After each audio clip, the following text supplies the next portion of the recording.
Rođen sam 1952. godine u selu Žeravice kod Han Pijeska i živeo sam i išao u školu sa dečacima, devojčice nisu išle njihove, muslimanima, i bili smo u komšijskim odnosima i ti odnosi su uvek bili korektni i uvek bili u znaku velikoga poštovanja. U to vreme nije bilo ni struje, jedino kad sam pošao u školu šta mi je bilo dostupno, to su bile knjige i od malena volio sam da čitam.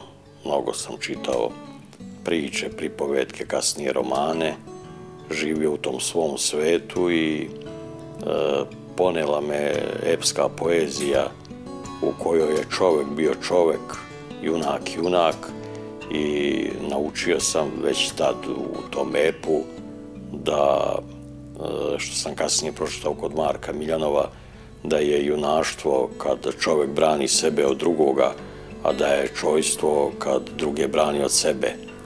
Tako da sam to zapamtio kroz čitav život i uvek sam više branio druge od sebe nego sebe od drugih. Eto, iz takve sredine potiče.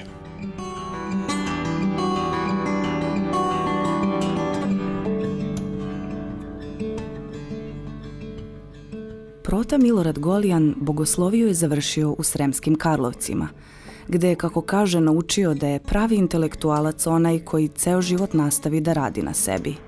Kao takav sveštenik Srpske pravoslavne crkve posao je dobio u Vlasenici.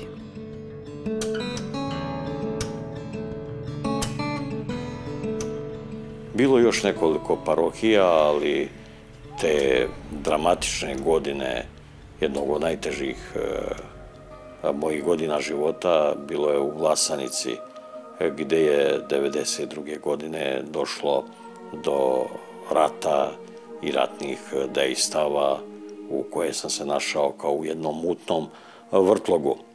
Tako da nisam mogao izbeći tu 1992. godinu koja je izuzetno dramatična bila u mom životu.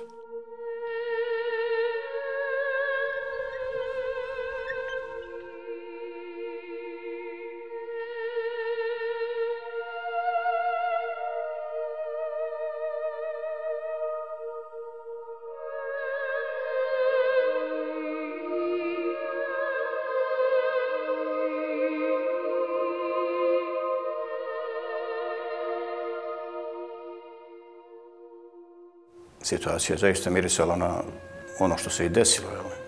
Javno su se nosile puške. Vojska je bila u Tišći, recimo, na ulazu u Vlasenicu, zaustavljala ljude, uzimala im raznorazne stvari. Mi smo se nekoliko puta okupljali, eto, to pokušavali kao da iznesemo, jer smo bili ja sam bio vijećnik u razgovoru i sa ovim predsjednikom, recimo SDS-a, bilo je tih protesta nekoliko od strane građana, jer su i građani sve to vidjeli. Čak su jednom vidjeli kako se unosi puška u jedan stan, pa su reagovali. Zajedno smo se nalazili tu i pokušavali da to smirimo, međutim, bez obzira na sve to nije imalo efekta, jer su došli drugi ljudi. Vlasenicu su zauzeli ljudi sa nekim Vlaseničanima, neke specijalne jedinice koje su za sve smatrali, koji su se nazivali, čini mi se, neka Novosadski korpus je neki došao u Vlasenicu, više ni ja ne znam, ali znam da su oni gardom se nekom zvali tako.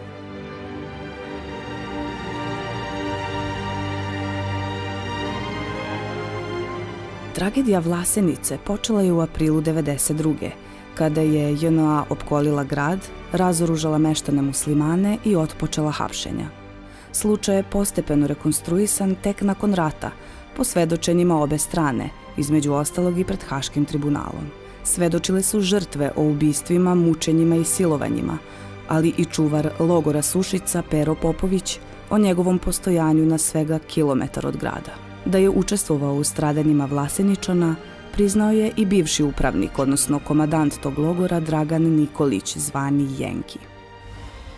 Časni sude, Ja sam potpuno svjestan svega onoga zašto se teretim. Svjestan sam dijela koja sam počinio. To sam i priznao tačku po tačku koja mi je ovdje pročitana. Izjasnio sam se da sam kriv. Preuzimam svu odgovornost za ta dijela koja sam počinio.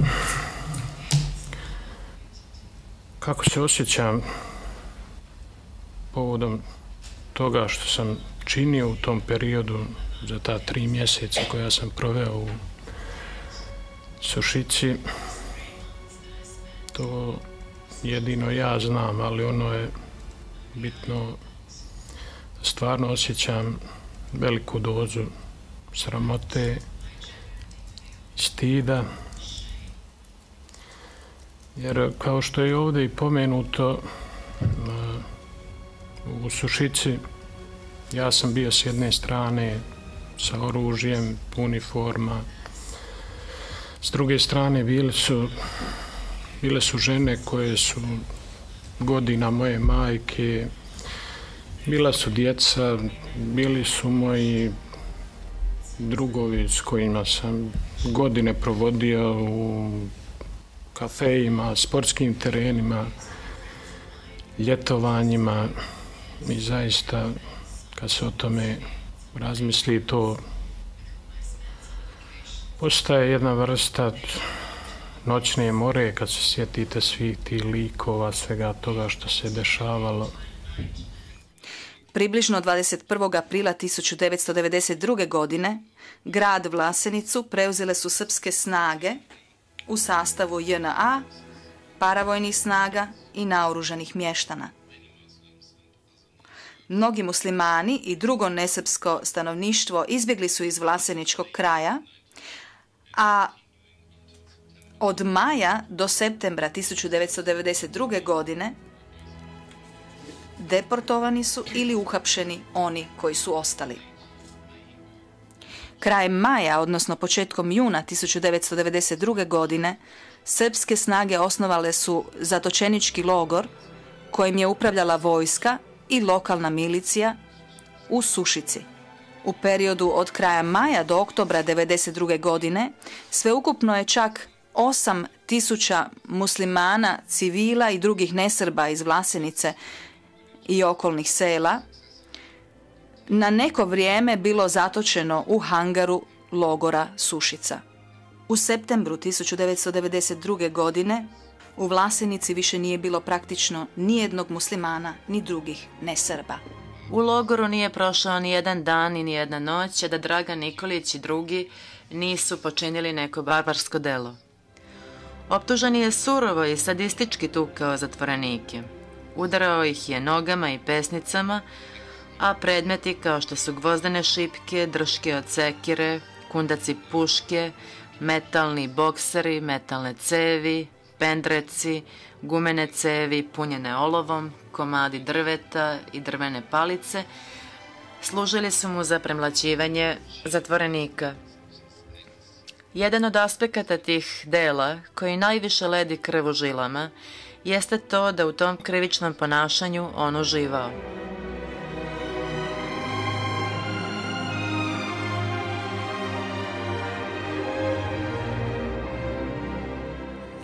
Sjećam se tih slika, prošlo je 20 godina i samo ću iznijeti one koje su ovako ostavile najjači utisak, koje se ne zaboravljaju.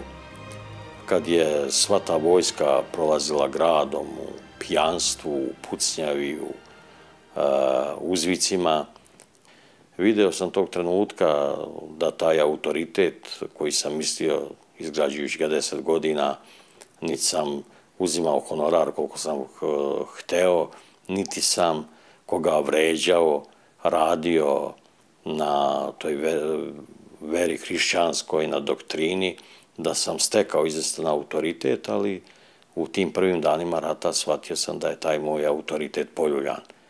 Tek sam shvatio da autoriteta nikakvog više nema kad sam uzeo dvojicu imama iz džamije, jer su sami sebe zatvorili, nisu smjeli da izađu na ulicu. dao sam im reč da ću svojim svešteničkim autoritetom da izdejstvujem propusnice za njih da izađu na muslimansku teritoriju i otišao sam kod predsjednika opštine koji nas je dosta hladno primio, nije nam ponudio da sednemo.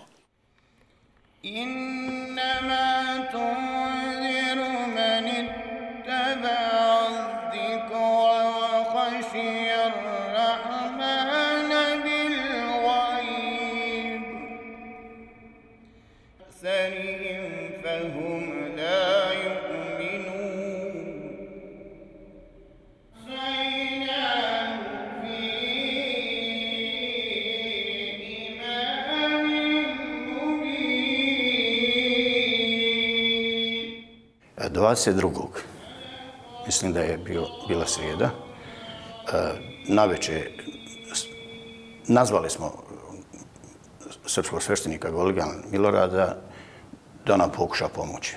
Ja i kolega Bego Efendija Selimović.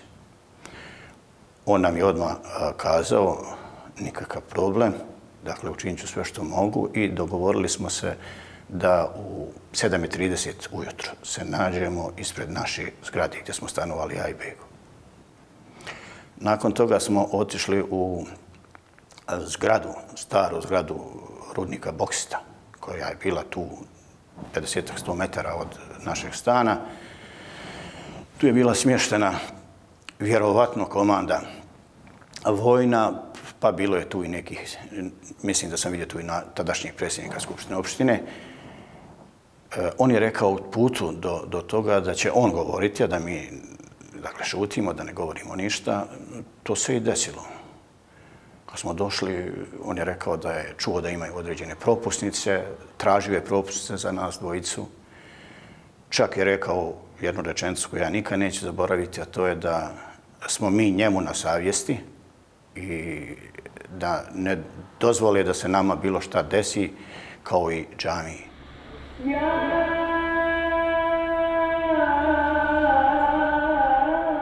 Tadašnji predsjednik Skupštine opštine Vlasenica Milenko Stanić usprotivio se tom zahtevu, ali je prema rečima Golijana Jahmetovića rekao da propusnice daju u Vlaseničkom SUP-u. Nakon što se i pred policijom založio za ove ljude, Golijan je dobio ozbiljno upozorenje. Kad smo izašli, dakle, pred kancelariju, da tako kažem, Milorada su pozvali nazad, samog. Šta su mu tad rekli, ja ne znam, ali znam da kada je izašao je bio blijed i čak nam je izustio rečenicu idući niz stepenice da se boji za sebe. Kad smo izašli na ulicu, naišla su policijska kola i ovu dvojicu ljudi, oni su ubacili u auto i odvezli ih u pravcu SUP. Odmah sam krenuo za njima, došao sam u SUP i rekao sam da sam te ljude uzeo na obraz i na reč. I sve što urade njima, slobodno mogu da urade meni. Ja od njih se odvajati neću. Bilo je tu, ceo dan je tu bilo razgovora, pregovora, on je negdje telefonirao, zvao i jedan je dobio propusnicu da ide za Kladanj, a ovaj drugi je puštan da ide u svoje selo koje je bilo na muslimanskoj teritoriji.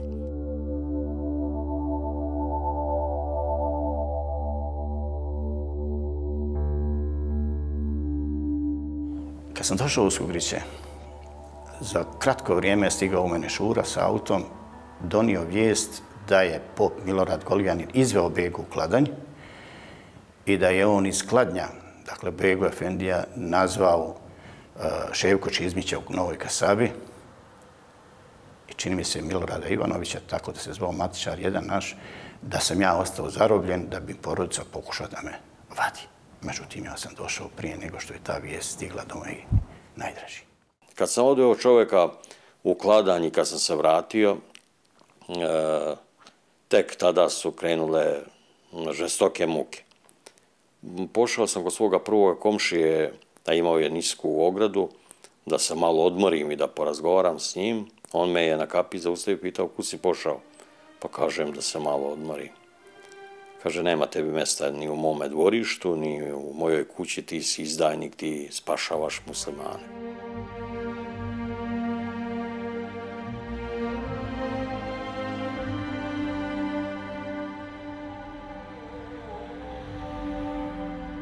Bila je najteža uvreda jednoga čoveka sadašnjih mojih godina koji je onako lukavo lisičije prišao mi na ulici, a na ulici sam očekivao uvek da će me neki rafal pokositi i pitao mene, dobro, čuo sam za te hodže, a koliko si ti uzeo maraka da ih spasiš, što mi je bila najteža uvreda.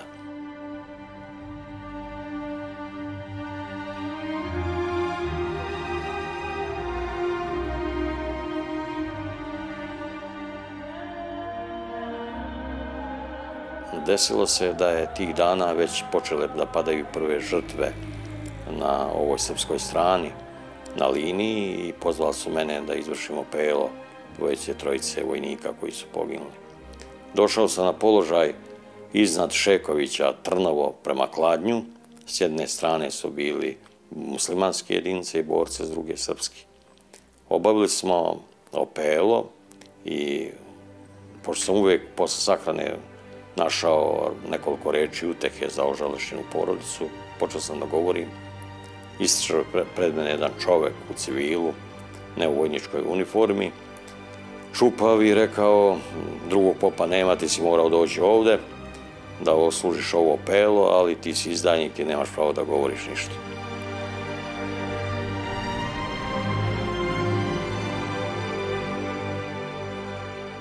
Oni ljudi s kojima sam bio prijatelj, i oni su bili u istom položaju. Nisu se ni oni slagali sa svim tim šta se dešavalo, ali se oni povlačili u svoje kuće, znajući da bi bilo neprijatno za njih da ih posećujem. Nisam ih posećivao i bio sam zaista to leto i jesen najusamljenija osoba u tom gradu. Najusamljenija osoba. Čak neki ljudi su prelazili na drugu stranu puta u gradu i sve je to trajalo tako celo ljeto do oktobra, gde je neko rekao vladici da više nisam poželjan na tim prostorima, i tada sam prešao na područje Srema u Sremsku Mitrovicu.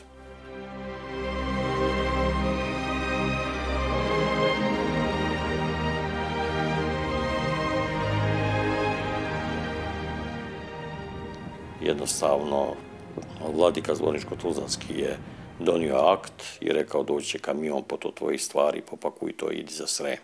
Više ovde nisi poželjan.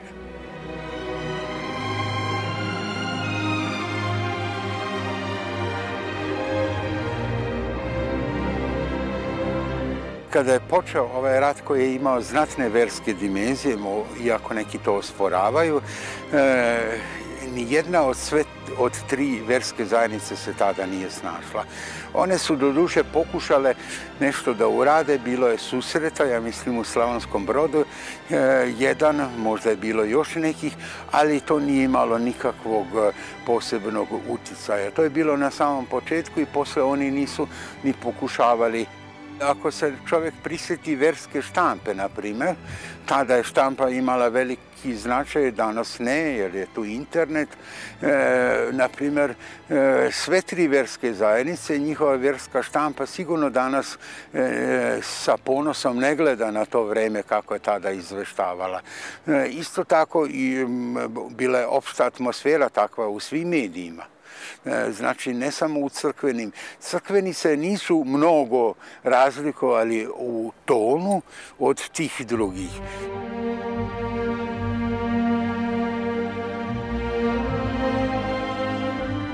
Uloga Srpske pravoslavne crkve i njenih pojedinih istaknutih članova u ratovima 90-ih ostala je zabeležena kao surovo gaženje svih hrišćanskih načela.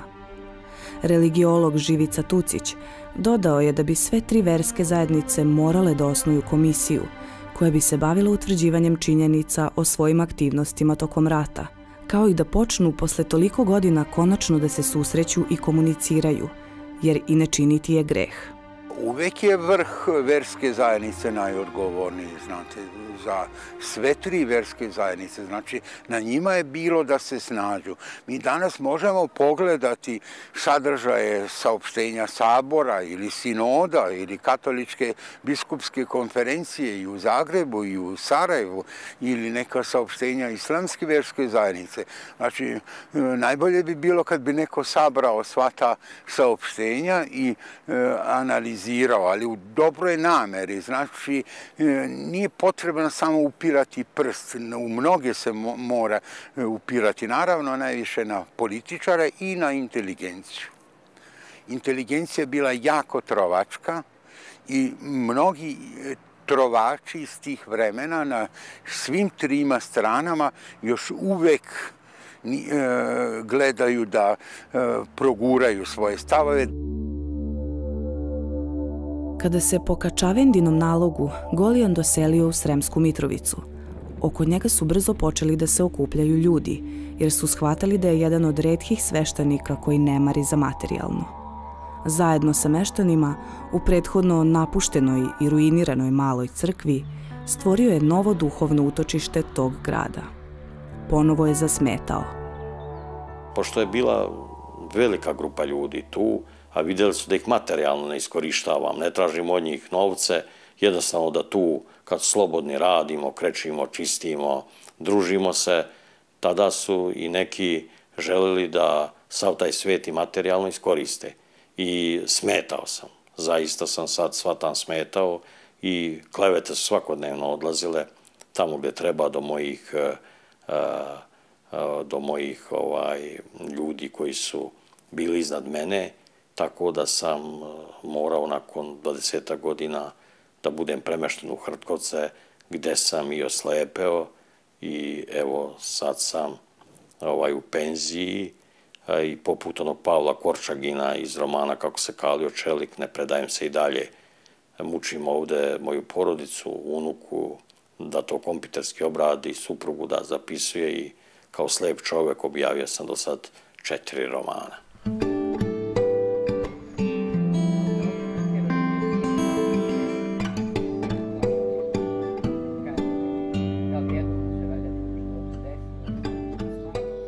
Nekad kad ujutru ustanem, kad nisam spreman na dan, kad mi se pojave sve te misli, jako me opterete i budem mrzovoljan, ali onda se prisjetim da postoji izlaz i ventil u meni, to je liturgija, pustim da mi se proširi duša do Golgote, levo i desno, da Duh Sveti razbije vreme između mene i Hristosa i to sve nekako nestane u rani Hristovoj, a meni dolazi tada i oproštaj, i ljubav, i mir, i smirenost, i samilost, i tako da živim jedan život koji je u jednoj duhovnoj punini, iako sam zaista u teškom fizičkom stanju. Mislim da sam težak i mojima, i sebi fizički, ali duhovno zaista sam jak i vidim taj svet pročišćenja i očišćenja i za sebe i za druge, tako da donosim radosti i sebi i drugima s kojima razgovaram.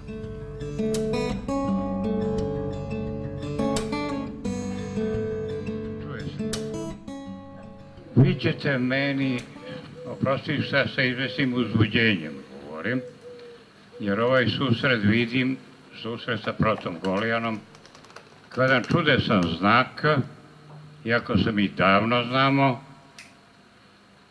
neke duhovne blizine, zašto ne otkrijem i drugo, a to je da je on mene inspirisao još pre puno godina na početku ovog balkanskog ludila svojim primerom, koji mi od onda ne izbije iz glave, tako da ovaj susret primam sa izvesnom dozom neskrivenih emocija. To me veže za protu Golijana i stoga sam bio slobodan da ovo ovde pomenem. Zbog toga što je ono što našem društvu manjka, to je ta tolerancija koju shvatamo da ja treba samo sa oružjem u ruci da se suprotstavim nekome i junački da branim sebe. Ovo je viši stupanj da ja drugoga branim od mene, od moje bahatosti. To postižu retki ljudi, stoga ja protu Golijana doživljavam kao duhovnog heroja, kakvi su retki. تنزيل العزيز الرحيم لتنذر Dobro na kraju pobjeđuje. Dakle, to je pravilo. Kaže, istina jeste duga, ali ona ima svoj kraj. Milorad nije prihvatio ono što su ga vjerovatno tražili od njeg, svjesno ili nesvjesno, ali mislim da je on to svjesno uradio. I u trenutku kada je vidio da ima opasnost za sebe, i dalje nastavio da govori, da nam, otprilike on je imao svoje knjige u Šekovićima i kaže, ja svakako idem tamo, ako hoćete sa mnom, ja ću vas tamo povesti. Dakle, ta njegova rečenica govori da je on čovjek prije svega, naravno, da bi bio čovjek treba, između ostalog, ja bar tu čvrsto vjerujem, bez čvrste vjere u dragog Boga, malo ko može biti pravi čovjek. Više se nikad nisam vratio u Vlasenicu i odlazeći gore na moju Romaniju nisam hteo ni da svratim, ni na kafu. I rekao sam, deci moje, možete da živite u Tirani, bilo gde, samo ne možete više da živite u Vlasenici. Sve to bilo do prošle godine kad sam demantovan. Demantovali su me ljudi. Bila je ostavinska rasprava posle smrti oca i majke. Bio sam sa bratom u sudu i pošto sam slep, a brat mi je gledao oca i majku, svu tu zemlju i tamo šta ima već ja i ne znam, to sam rekao da sudija prepiše na brata, a pošto je te zemljišne knjige u Vlasenici, Vlasenica je bila veće mesto od Hampijeska, bilo je to sredsko mesto. Tada pitao je brat, je li gotovo, podnijeli su meni da nešto potpišem, ja sam zamolio tu sekretaricu, stavi mi prst tu negde da napravim neki potpis kako mogu, slep čovek. I tada pitao je brat, jel možemo da idemo, sudija je rekao, očito mlad čovek, po glasu, kaže ne možete. Ustao je i poljubio me u ruku. Znači da ti mladi ljudi shvataju koliko je to sve bilo gadno i ružno i kolika je moja žrtva.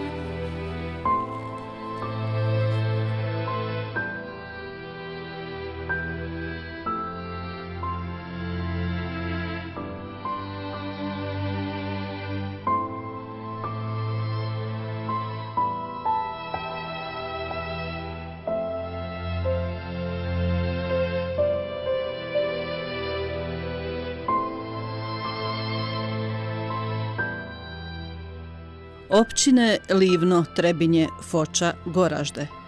Uostalom, kao i sve općine u Bosni i Hercegovini, na izglede različite, a tako slične po svojoj nedavnoj ratnoj i poratnoj prošlosti.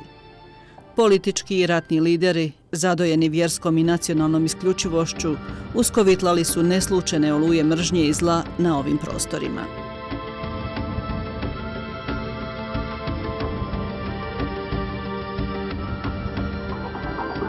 Nekoliko dana nakon osvajanja Kupresa, snage JNA uz pomoć bosansko-hercegovačkih Srba i dobrovoljaca pristiglih s bojišta Hrvatske izveli su u travnju 1992. godine prvi tenkovsko-pješački napad na grad Livno.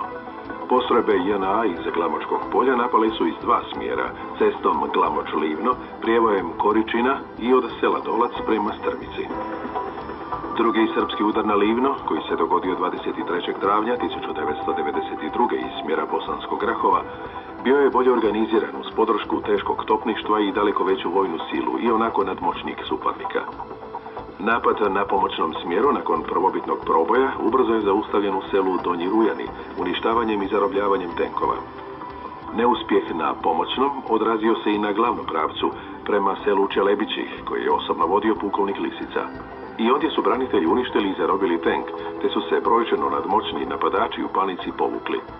Domaćim braniteljima iz brigade HVO-a Petar Krešimir u obrani Rujana i Čelebića ključnu pomoć pružili su pripadnici 2. i 4. gardijske brigade Hrvatske vojske, specijalne bojne Zrinski, te HOS-a i dragovoljaca koji su došli braniti rodna ognjišta.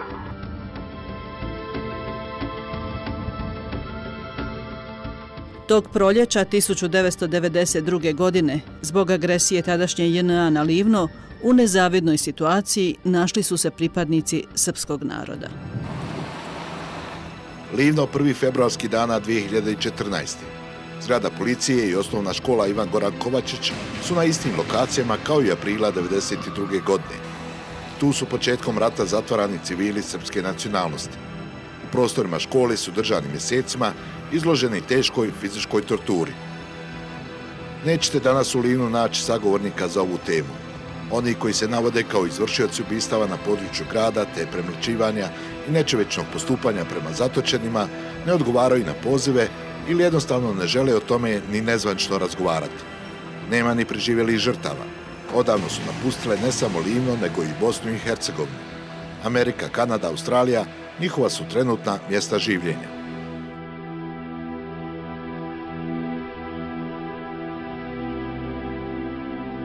Draško Šebec još ne može da zaboravi pakao logora u Livnu za vreme rata u Bosni i Hercegovini, ali ni dobrotu livanjskog župnika Fra Marka Gele, Božjeg čovjeka koji je u teškim vremenima spasavao živote, ne deleći ljude po veri i naciji. Taj dobri čovjek je rekao da moraju i njega da ubiju i zapale zajedno sa Srbima, jer on živ neće dozvoliti da to urade. Hrvatski vojnici su počeli da se međusobno svađaju, rasprava je trajala nekoliko sati. Vratili su me nazad u logor, gdje sam proveo 13 najtežih mjeseci u životu. Samo Fra Marku možemo da zahvalimo što smo ostali živi. Sećam se da je plakao i preklinjao ih da nas ostave u životu. Jedan od argumenata mu je bio da će, ako nas pobiju, stradati Hrvati u drugim mestima. Kad sam ja bio u zatvoru, ne znam zbog čega, onda je on dolazio jer je bio veliki prijatelj sa mnom. I kad je pitao gdje sam ja, šta sam, onda bi mu ovi rekli da su otišli negdje, da ovo, da ono, uvijek bi se izmotavali da se ne sretnu sa njim. I onda kad su me pustili na njegovo inzistiranje, onda sam rekao, samo mi recite zbog čega sam ja bio u zatvoru, 59 dana, to je 59 godina, a rekli su mi, ako hoćeš primiti izvidjenje, primi, ako nećeš, ništa. On je se pokazao kad je rat, kad je bjesnio. Tada je on u sebi imao nekoga duha, neku lijepu riječ da bi pomogao. Nije gledao ni ko si, ni šta si, jer dosta je svit ostalo bez posla, nije imao od čega da živi, a on je u zadnje vrijeme spašavao te ljude, pakete im dijelio, davo je, smirivo je, savjetovo je, sve što je bilo pred njim, on je to sve radio.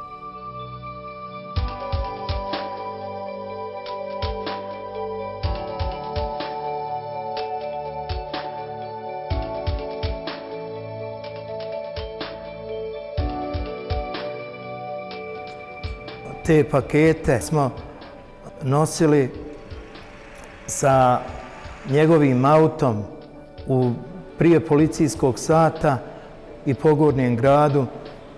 Nosili bi te pakete i davali pred kuće, naravno sve u tajnosti. I on je bio ponosan onog momenta kad pomogne ljudima koliko toliko.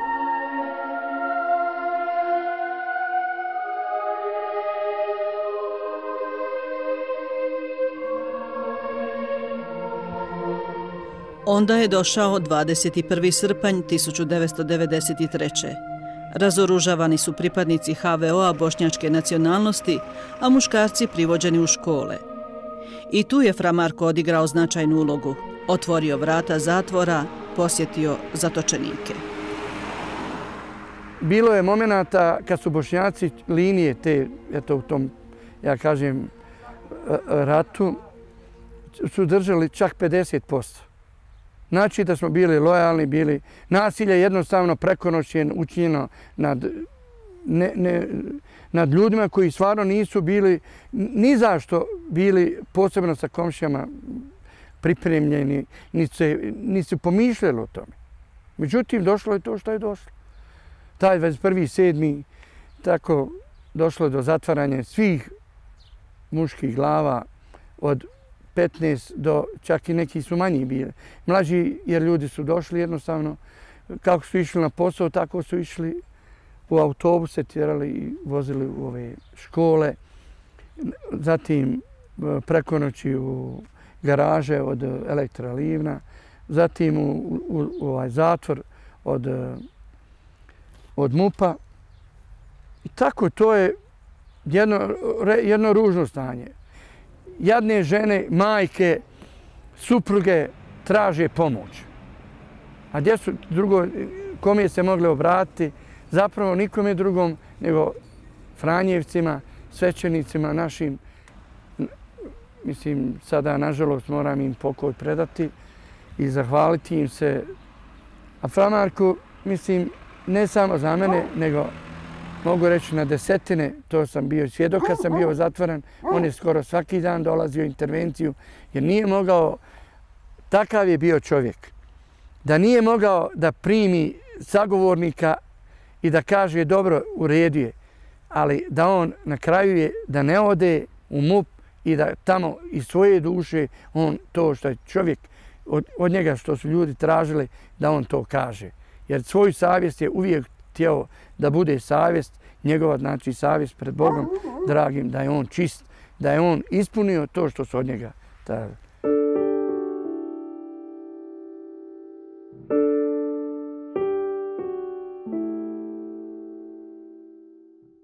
Ja sam optimista, ova država ima svoju budućnost jer ima divne ljude, još uvijek divne ljude. Ona će živjeti. Zašto? Zato što je u njoj toliko svetih kostiju koje su volile Bosnu. I one neće dati da Bosna i Hercegovina ode, ne znam nije u koje kakvu na veresiju raspodjelu ili bilo kakve mešetare da krčme po svojoj volji ovaj divni dio Božjeg neba koji nam je sam on darovao.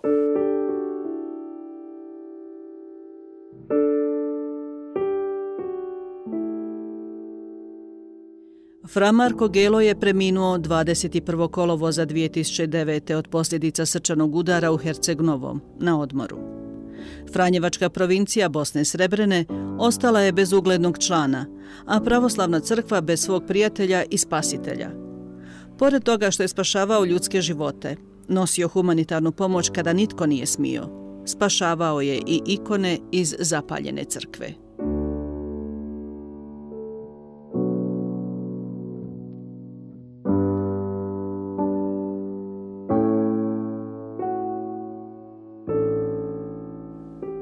Kamo sreće da je takvi ljudi. To bi bilo sreća za nas sviju. Fra Gelo je ovdje, kad je zapaljena 1992. godine crkva, on je sa ovim Momirom Rosićem, slikarom i Svetozarom Ljubojevom. I uz pomoć policije, jer je tamo izgorio zvonik, odvaljane su vrata, počelo je se unutra svašta da radi i oni su otišli gore i oni su spasili sve te ikone i sve je on to sačuvao kada se završio rat, on je to vratio. Ja mislim da je malo takvi ljudi koji bi to uradili u ono vrijeme kad je glava mogla da odleti. Tako je bilo stanje. Slušao sam od drugih ljudi koji su bili u tim zatvorima, da je se prvi Gelo pojavio. Što na kraju reći o Fra Marku Geli? Bio je privilegij poznavati ga. Gospodine Gelo, šta su vaše privilegije? Imati ovako dobre ljude. Pa bilo je veselo, Duška, bilo je veselo u to vrijeme. Znate, prašile su pomalo i granate i metci, trebalo je to sve iščupati, ali da ne bi bio sam Gelo, ja moram biti pravedan prema tadašnjim općinskim vladarima, pa i vojnim. I vojnim, tada je bio vojni vrh, ja mislim čak sam Gotovina, koji su mi omogućili i pomogli i vozila i zaštitu. A bome sam značilo je ili biti budala i lud, a ja sam to jedno i drugo bio tada. I učinili smo ono što smo učinili, Bogu hvala, to su veoma vrijedne i ikone i knjige I uvijek sam držao da to ne pripada samo jednom narodu, nego to je dobro koje pripada cijelom svijetu.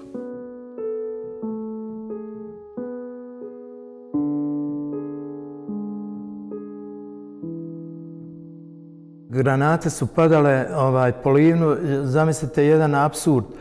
Mi dolazimo i vadimo to blago. On je rekao što bude sa našim blagom crkvenim, neka bude i sa pravoslavnim.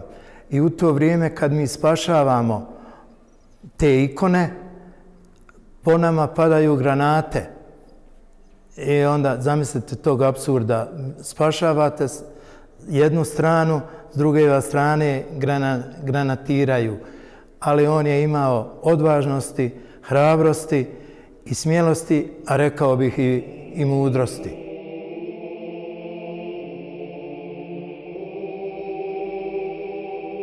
Bio je prijedlog od Srpske pravoslavne crkve da dobije orden, to je najviši orden Svetog Savi.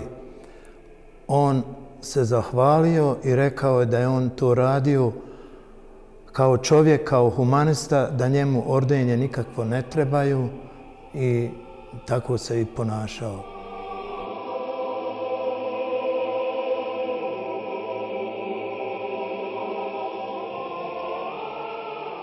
Fra Marko je rođen 1. siječnja 1950. godine u Kovačićima, općina Livno.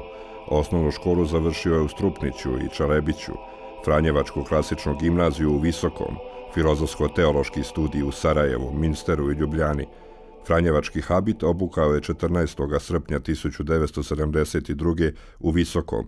Godinu novicijata proveo u Kraljevoj Sutjesci, gdje je položio i prve zavjete 17. rujna 1973. Svečane zavjete položio u Sarajevu 19. listopada 1977. a za svećenika je zaređen 12. svibnja 1979. u Minsteru, Njemačkoj. Fra Marko je bio član uprave Franjevačke provincije Bosne Srebrene od 2000. do 2003. te dekan Livanskog dekanata od 2003. do 2009. godine.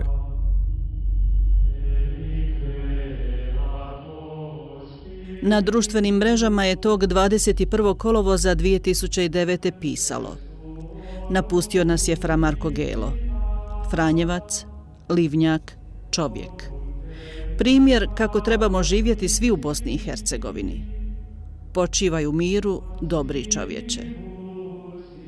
Potrebu da se oglasi na Facebooku imao je i livanjski paroh Željko Đurica. Za pravoslavne Livnjake Fra Marko će ostati u sjećanju kao čovjek koji je svima bio sve. Znao je cijeniti svakoga čovjeka, ali isto tako i sve ono što je tome čovjeku važno i sveto. Pamtit će ga po tome što je u najtežim vremenima spasio i sačuvao veliko kulturno nasljeđe crkve Uspenija Presvete Bogorodice u Livnu, mnogobrojne i neprocjenjive ikone, knjige i ostale crkvene vrijednosti. Neka Gospod uzvrati svojim milosrđem i ljubavlju za sve ono što je Fra Marko učinio u ovozemaljskom životu. Vječna ja pamjat. Fra Marko je sahranjen 26. kolovoza 2009. na Goričkom groblju u Livnu. Ispratile su ga tisuće sugrađana, prijatelja. Pokoj vječni darujemo, Gospodine. Dok žalimo odlaska Fra Marka, dote zahvaljujemo Bogu da smo ga smjelo imati. I vi, draga rodbino, i vi, draga provincije Bosna Srpna, mnogo poštovani oče provincijale, oče Klavijane, ali evo i mi u Banjalučkoj episkopiji. Zato se radujemo da smo ga imali, zahvaljujemo Bogu i za njega i za svakog novoga Fra Marka.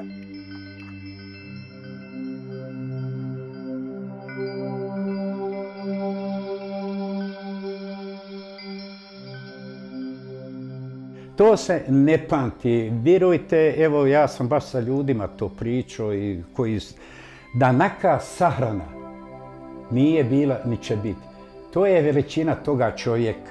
Nema nacije koje nije bilo i nema vjerski od popova, hođa, fratara i tako dalje, časnih sestara i građana Livna i okolo Livna. Ja sam nešto prepostavljao otprilike kad smo bili na sahranu. Ja garantujem da je bilo 5-6 hiljada duša. Sigurno, to je jedna veličina toga čovjeka kakav je bio, šta je bio. Ja lično samo mogu mu reći jedno ljudsko hvala, nek mu je pokoj i lakava crna livanjska gruda.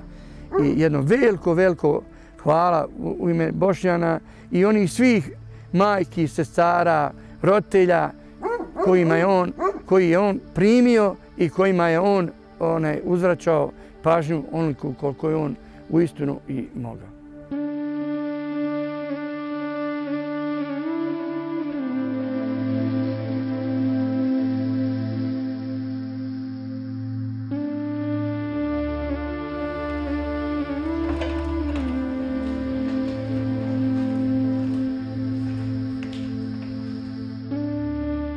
Bila mi je jedna velika želja da tome čovjeku ili da se jedna ulica zove ili da mu se jedna bista izlije od bronze i gdje je on stolovo u gradu, Komadinovoj crkvi, pa da mu se u dvorištu to i da mu svi ljudi koji su ga poznavali, ja garantujem, oni bi tu dolazili i tu bi pali svijeće i poklonili bi se. Uprkos poplavi negativnih vizija i apokaliptičnih tendencija u vrijeme rata, ostao je u časnom sjećanju kod svih ljudi širom grada Livna, pa čak i širi. Sad mi pada na pamet jedna misao Ive Andrića koju bi ja rekao za njega: ako ode jedan svećanik katolički, umre sa njim i jedna povijest. On je dakle bio jedna povijest i ja ga mogu definisati samo u 2 riječi. On je bio čovjek, apostol dobra.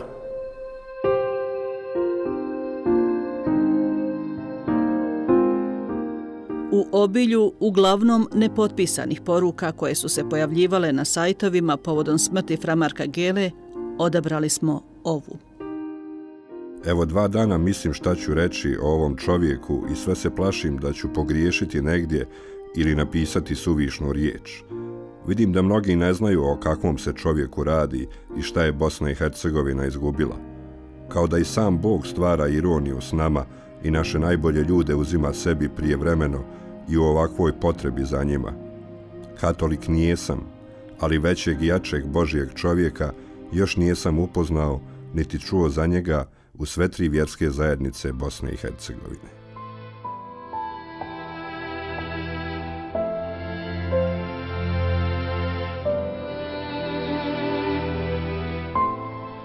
Zašto smo ispričali ovu priču?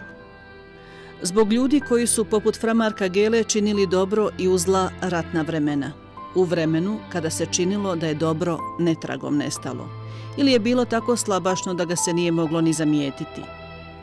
Zbog dobrih ljudi koji su riskirali svoje živote kako bi pomogli onim drugima. Jer tada to nije bilo u redu ni s političkog, a ni vojnog, ali je itekako bilo u redu s moralnog aspekta. Zbog ljudi koji su za buduće generacije čovjeku sačuvale ljudskost. Ispričali smo ovu priču. Da se ne zaboravi. Da se na njih ugledaju svi oni koji imaju ili će u budućnosti imati i najmanju primisao da bi ratovali, nanosili zlo svojim susjedima i bližnjima.